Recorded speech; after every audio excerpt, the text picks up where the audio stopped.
tem que fazer manutenção, a gente tem que pagar. Mas como o pastor Antônio é rico,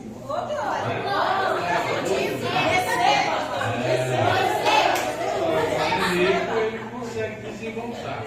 Gravata cor-de-rosa, camisa salmão, tudo elegante. Vai lá. Não é rico não, pastor? Não é rico não? Eu sou, se é, na graça de Deus. Aleluia! Glória a Deus. Mas semana que vem está indo para a honra e glória do Senhor, para a nossa comodidade, para o nosso conforto. Né? É muito bom a gente poder ler aqui tudo o que está sendo dito, está sendo cantado. Feche seus olhos e ore junto comigo ao Senhor. Pai amado, em nome de Jesus Cristo, nos reunimos agora como igreja, Pai, porque queremos ouvir a Tua voz, queremos ser orientados pela Tua santa palavra, Pai. Nos ajuda, Pai, a corrigir aquilo que está errado. Nos ajuda, Pai, a caminhar nos caminhos que o Senhor tem proposto para nós, não nos caminhos que eu sinto vontade de caminhar, Pai. Me afasta de todo mal, de tudo aquilo que me desvia da Tua presença. Deus, em nome de Jesus Cristo, eu tenho o coração totalmente voltado para o Senhor, Pai. E que tenha certeza que só o Senhor pode trazer paz para a minha vida. É em nome de Jesus Cristo que nós pedimos a Ti. Fala conosco. Do Éden ao Getsemane. Gênesis capítulo 2, versículo de número 8.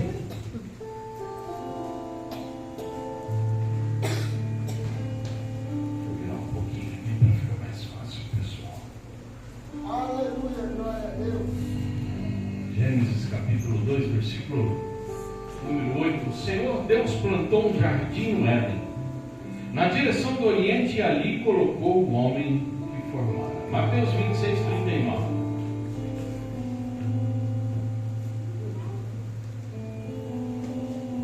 Diz assim: e indo um pouco adiante, prostrou-se sobre o seu rosto, orando e dizendo: meu Pai, se é possível, passe de mim esse cálice. Todavia não seja como eu quero, e sim como Tu queres. Hoje nós vamos falar de dois jardins. Dois jardins que marcam momentos cruciais na história da humanidade. Um no início, chamado Jardim do Éden. Éden significa perfeição. Perfeito. Deus criou tudo perfeito. Quando você lê o início de Gênesis, no final de cada versículo está assim: Deus viu que era bom. Deus criou tudo bom, tudo perfeito para a minha vida e para a sua vida, e nos presenteou com isso.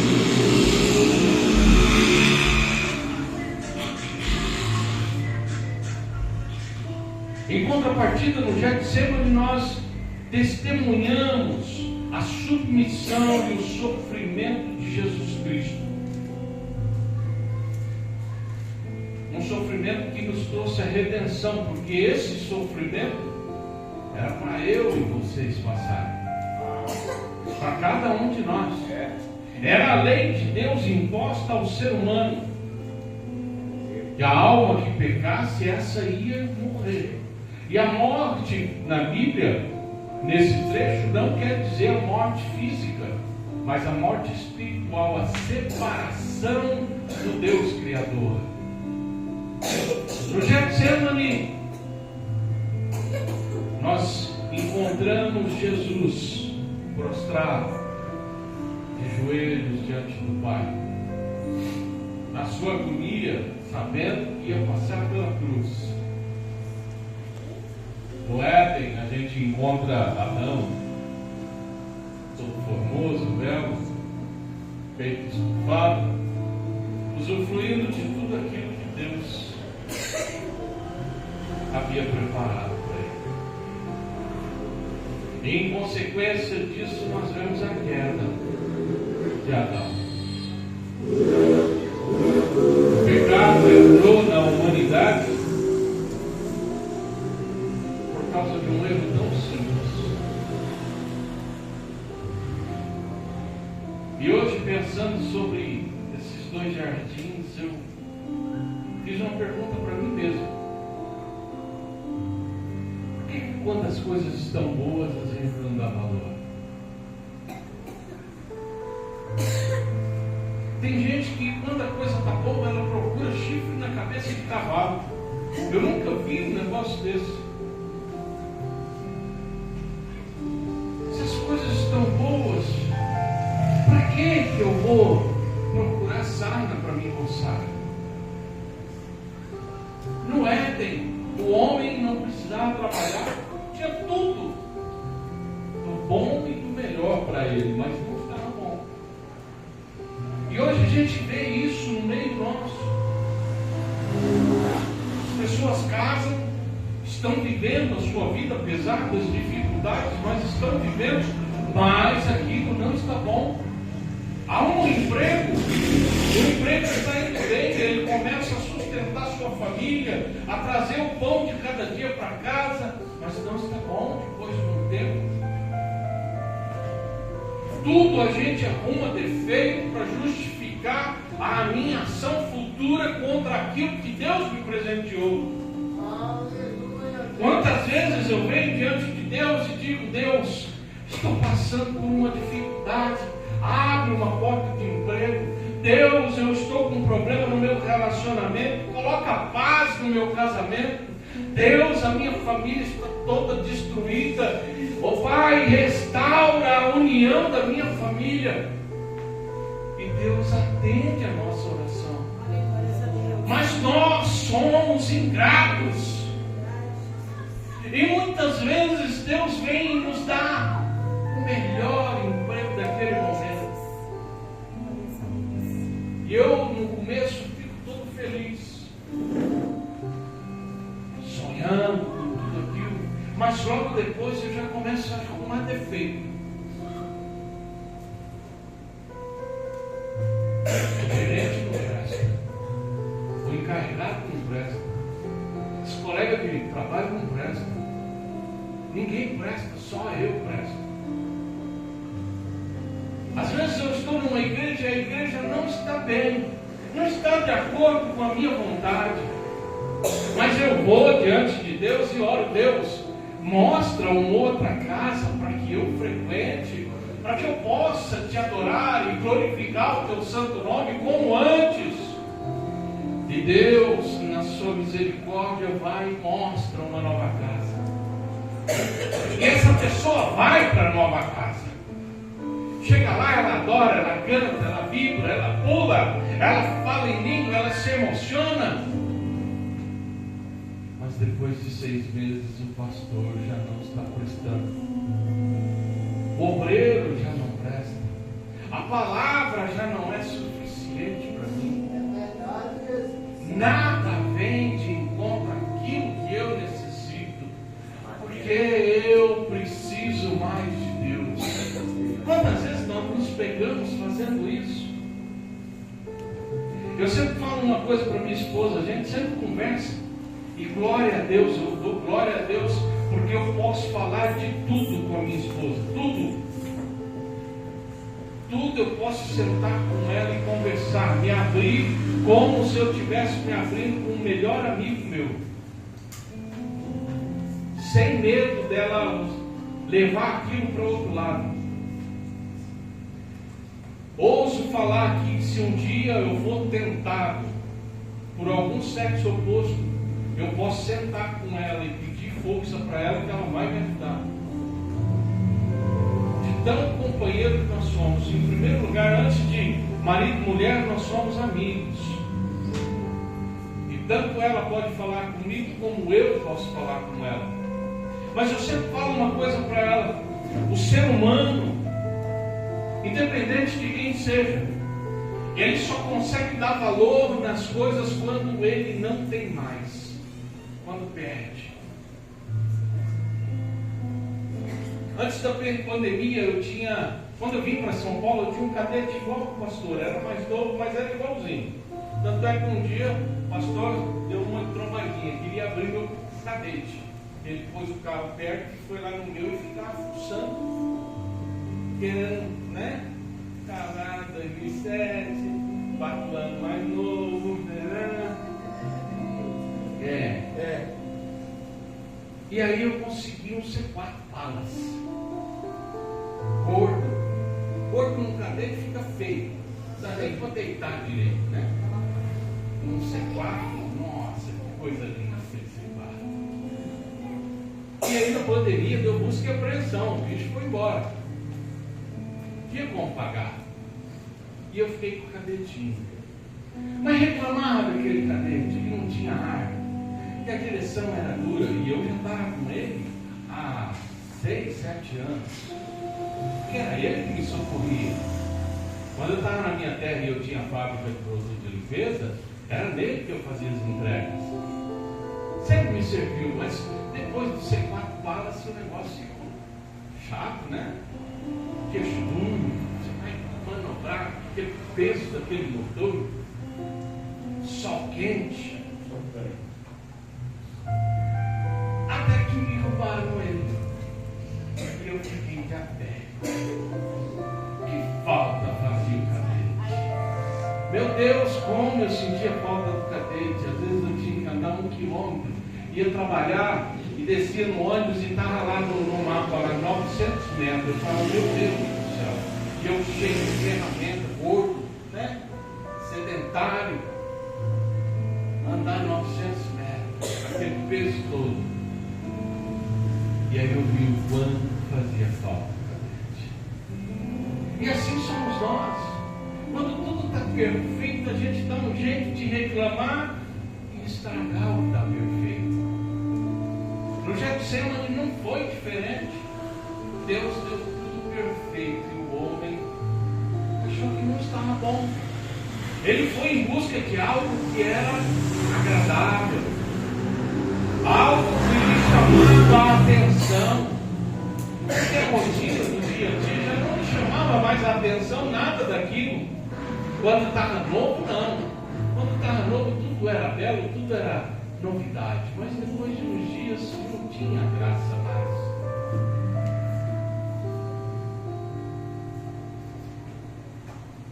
Às vezes, meus amados, eu nem estou seguindo mais o esboço. A gente peleja, sofre e não entende por que está sofrendo. Quantas vezes você parou nas suas orações ou nas suas indagações para perguntar o porquê? Quantos porquês você já falou para si mesmo ou para Deus? Por que eu estou passando por isso? Por que eu estou sofrendo assim? Por que eu passo essas coisas na minha vida? Eu sou uma pessoa honesta. Eu sou uma pessoa esforçada. Eu sou uma pessoa que vou à igreja sempre. Por que eu tenho que enfrentar essas coisas?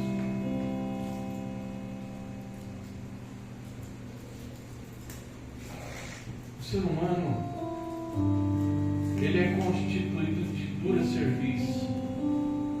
Não sei se vocês sabem o que é dura cerviz.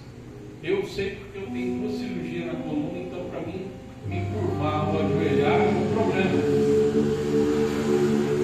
Isso é dura cerviz. Mas quando a gente olha para os jardins que Deus constituiu, um da perfeição, o outro da redenção,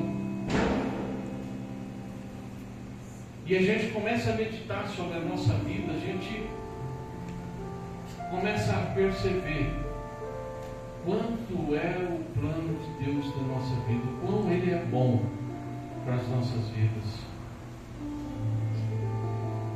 Porque se Deus fizer tudo aquilo que eu ando vendo aí pelas redes sociais, televisões, de dar tudo de mão beijada para as pessoas, ninguém vai alcançar o segundo jardim. Você já parou para pensar quantos percursos, quantos obstáculos, quantos desertos existem do Éden ao Getsemane? Se você parar para ver a peregrinação daqueles que foram surgindo e servindo a Deus até chegar no Getsemane, é um longo caminho a ser percorrido. Porque o Getsemane também, ele é um exemplo daquilo que Deus preparou para a minha vida. Se eu alcançar o Getsemane,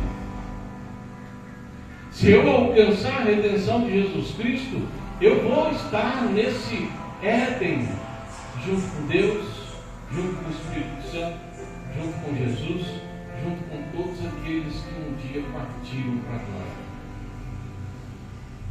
Mas para mim chegar no Getsemane, eu preciso desconstruir aquilo que foi construído em mim. Por quê? O egoísmo, a arrogância, a soberba, a prepotência. É por isso que nós estamos na casa de Deus. Nós não estamos na casa de Deus para só ficar pulando. Igual na hora da apresentação dos meninos aqui, eu quase morri. Sentado, hein? Só balançando as pernas, quase que morro.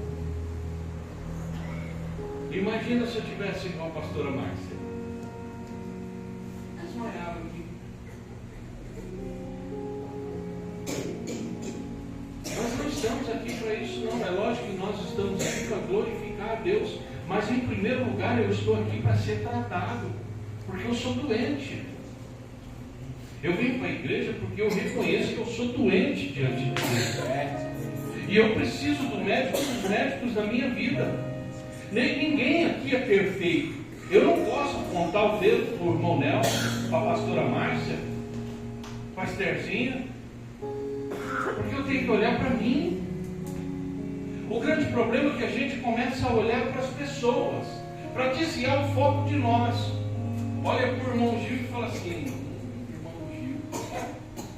Gil cortou o cabelo, está igual soldado, está se sentindo policial. Irmão Nelson cresceu 3 centímetros a barriga.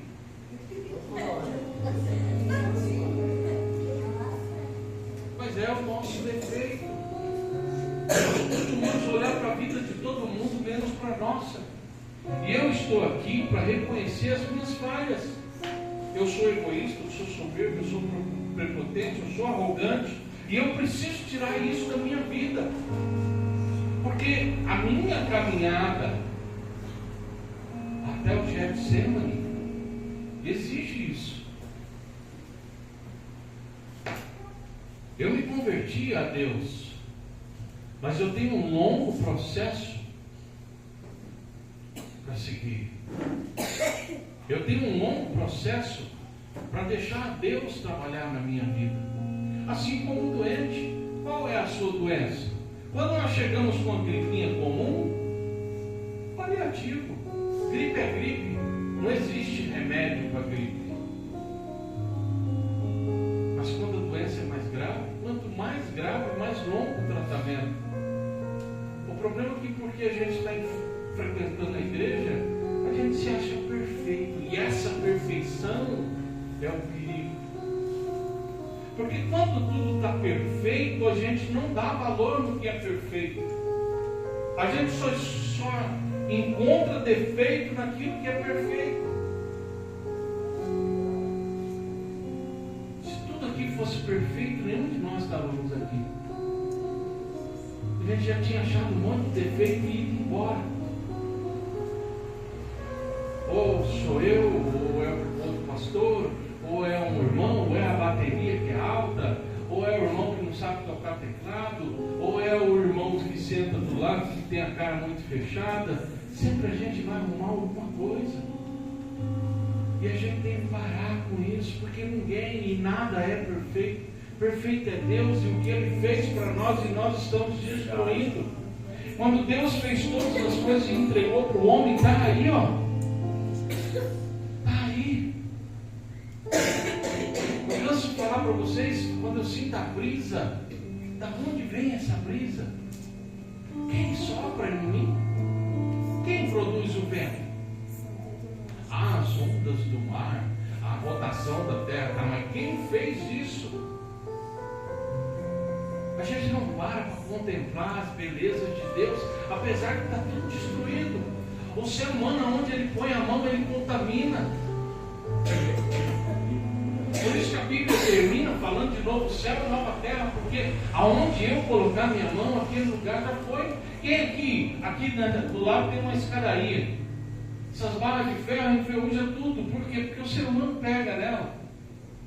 Até o ferro a gente consegue corroer só de tocar. O nosso suor enferruja tudo, oxida tudo. E a gente quer ser alguma coisa.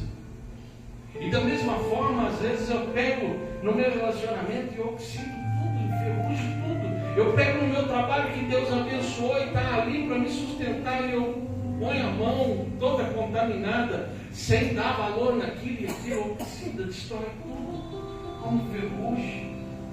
Eu pego o meu salário, e ao invés de eu orar, eu falo assim: bendito seja o Senhor, glorificado seja o Senhor, porque pelo menos o arroz eu vou levar para minha casa. Eu olho assim do lado dos meus colegas e às vezes até para me aparecer eu falo: olha que desgraça de pagamento, olha que merreca. Eu mesmo amaldiçoei aquilo que Deus me deu.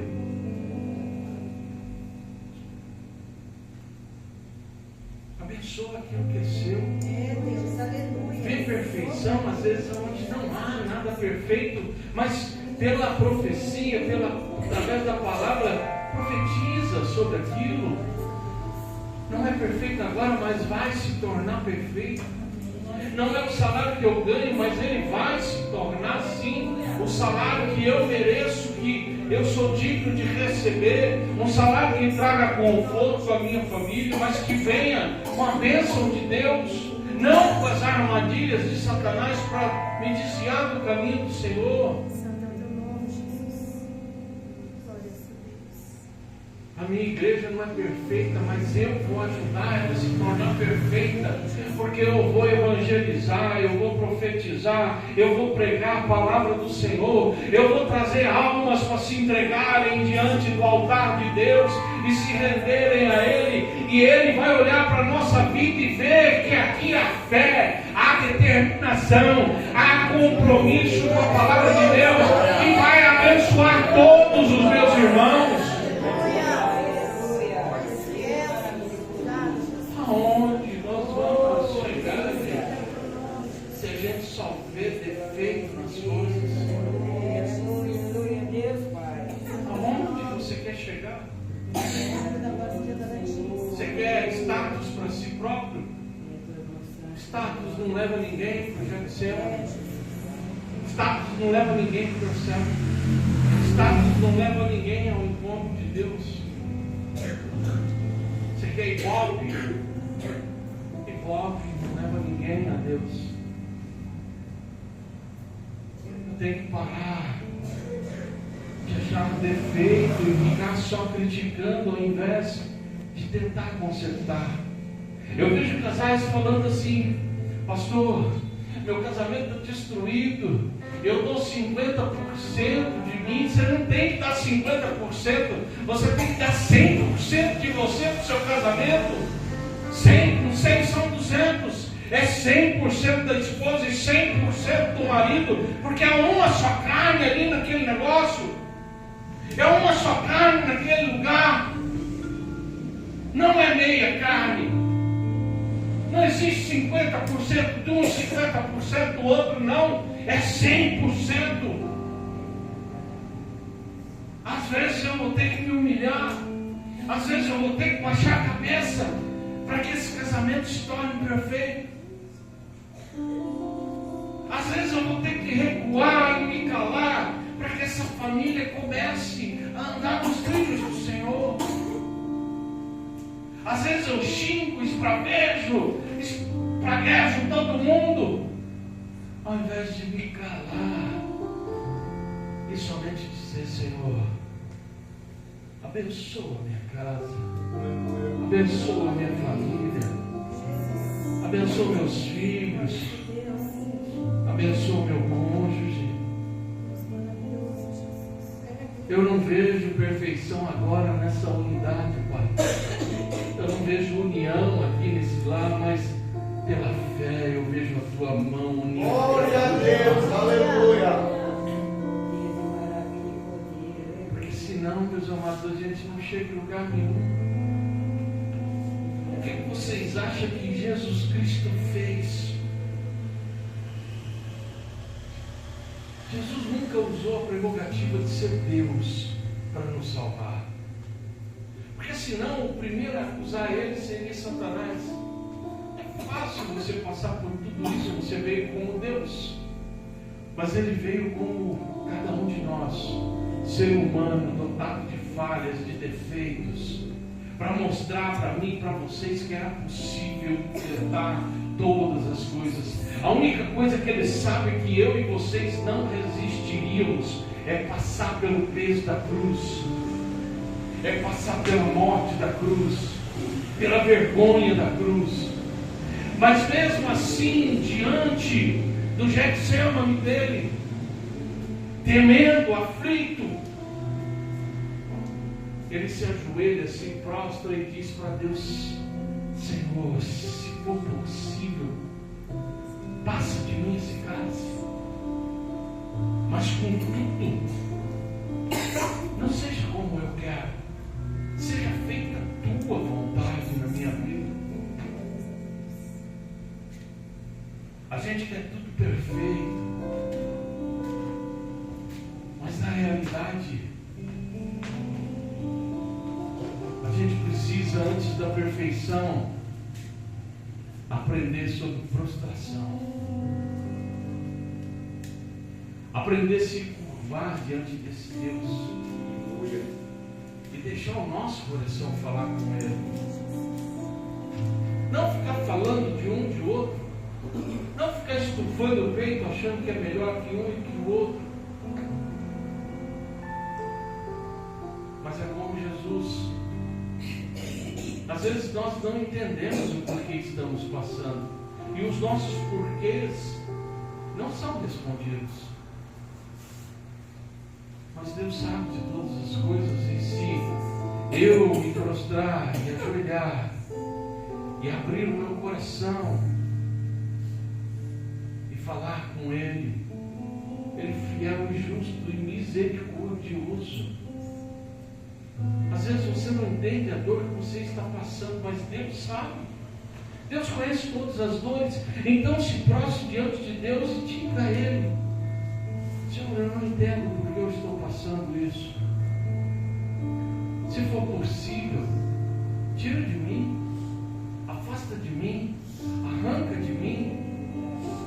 Mas contudo, seja feita a tua vontade na minha vida, porque se isso é para o meu bem, é para a minha redenção, eu aceito. Eu aceito a tua mão me tratando, me curando e me transformando, para que eu possa um dia ir morar no céu com o Senhor.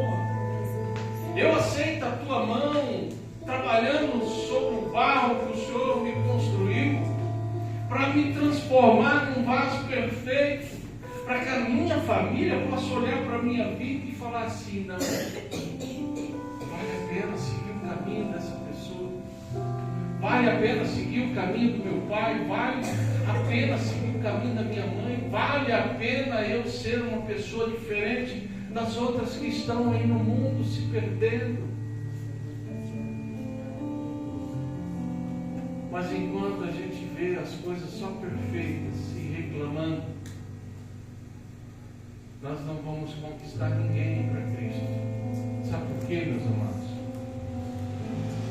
Porque a primeira pessoa que nós sempre reclamamos é para quem é próximo a nós. E não adianta falar que não. Quando eu falo mal do pastor, eu não vejo que eu estou perto de gente que não é crente. Quando eu falo mal da minha igreja, eu não vejo que eu estou no meio de gente que nunca conheceu a palavra de Deus.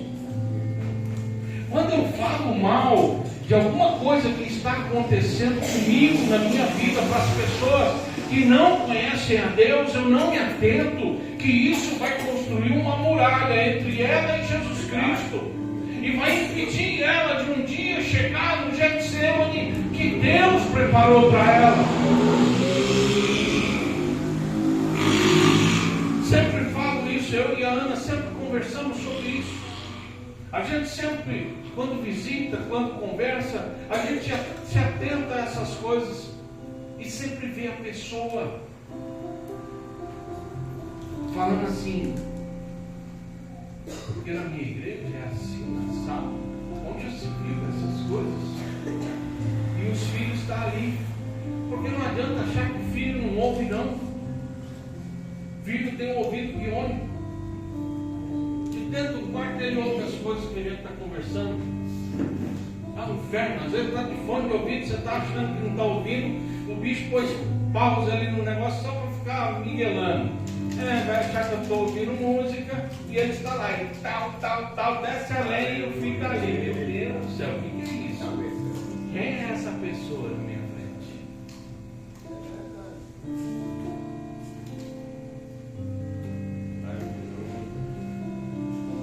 Gente, nós somos chamados para ganhar almas.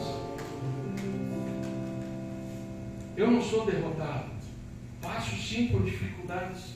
Falei hoje para o pastor Antônio que esse mês foi um mês difícil, muito difícil, quase não entrou serviço. Mas por causa disso Deus não me abençoou. Gente, eu já passei fome, já passei frio. Eu não conto isso no meu livro, mas teve uma vez, fazia 4 dias que eu não comia. Eu estava no estado assim dos mendigos já. Me perdoa a expressão, o cabelo do sovaco meu tinha seco, cheio de seco, fedia. Eu tinha 12 para 13 anos, bebi 1 litro de vinho por dia. Fazia 4 dias que eu não comia nada. Um dia a gente foi seguindo o trilho, porque andarilho gosta, né, de andar. Seguindo o trilho assim, e de longe a gente viu uma estrada. Falei assim: vamos para lá para a gente ver se pega uma carona. E atravessamos o pasto. No meio desse pasto, acho que teve um acampamento, alguma coisa, tinha um rio d'água.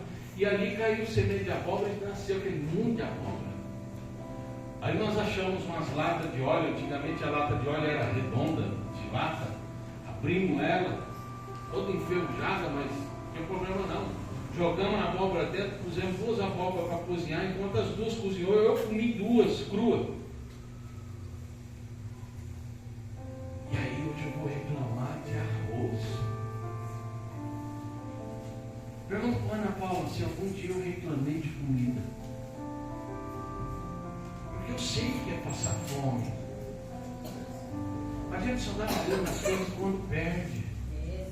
Um dia eu cheguei pedindo comida na casa de uma pessoa, eu detestava gueiroba. Acho que vocês aqui não conhecem gueiroba. Gueiroba é um palmito amargo. Amargo mesmo. E hoje eu adoro. Cheguei lá, você falou assim: só tem gueiroba. Eu falei: serve. Aí me deu um prato cheio de gueiroba, eu comi, não senti um amargo daquela gueiroba. E eu fazia náusea quando punha aquilo na boca. Tão fresco que eu era. Cadê?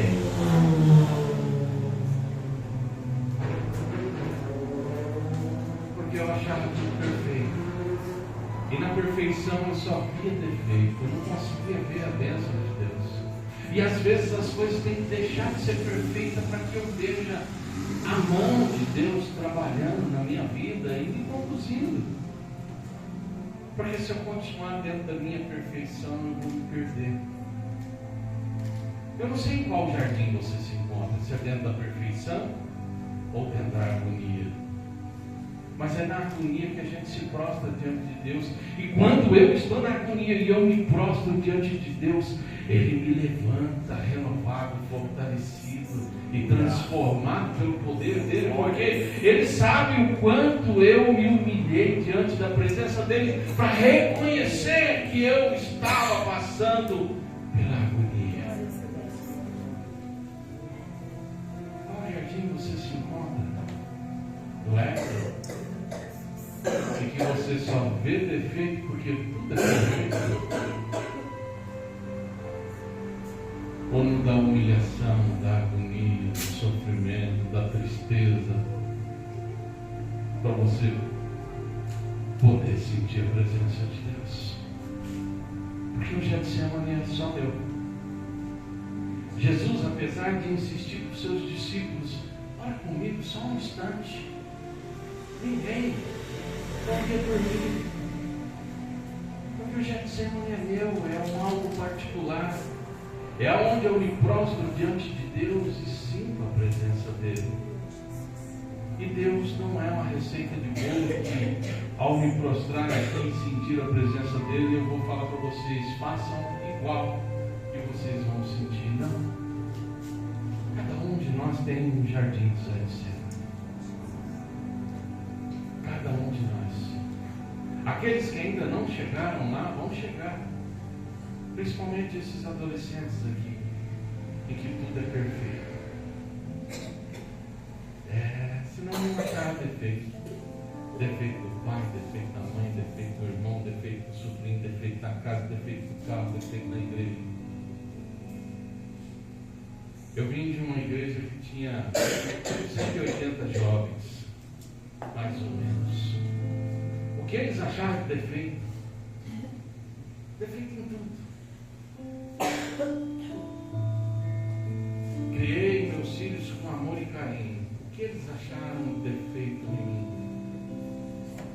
Mas muitos defeitos. Porque creio que era perfeito. E o perfeito não agrada ninguém. Ninguém. Que a perfeição sim alcance sim a sua vida. Mas que essa perfeição seja abençoada por Deus. Não uma perfeição aparente. Se não há união no casamento, que haja união. Se não há união no lar, que haja união. Se não há um emprego, que haja emprego. Se as finanças não vão bem, que haja sim finanças em abundância, mas com a bênção de Deus. E que você se lembre de que todas as vezes que algo começar a se transformar em perfeito, dobre os seus joelhos, feche os olhos e olhe para o Getsemane de Deus. Porque é no Getsemane que você descobre o que é perfeito e o que é imperfeito. Porque nós nos achamos tão perfeitos e nunca conseguimos ver a imperfeição que Jesus teve que enfrentar por causa da minha vida. Porque eu sou perfeito. Perfeito era Ele. Mas eu, por me achar perfeito, nunca quis enfrentar o que Cristo enfrentou. E aí teve que Ele se tornar perfeito para enfrentar aquilo que o que se acha perfeito, perfeição nenhuma tem. É um pobre ignorante, fadado ao fracasso e ao fogo do inferno, se não se humilhar diante de Deus. Que Deus os abençoe, em nome de Jesus Cristo.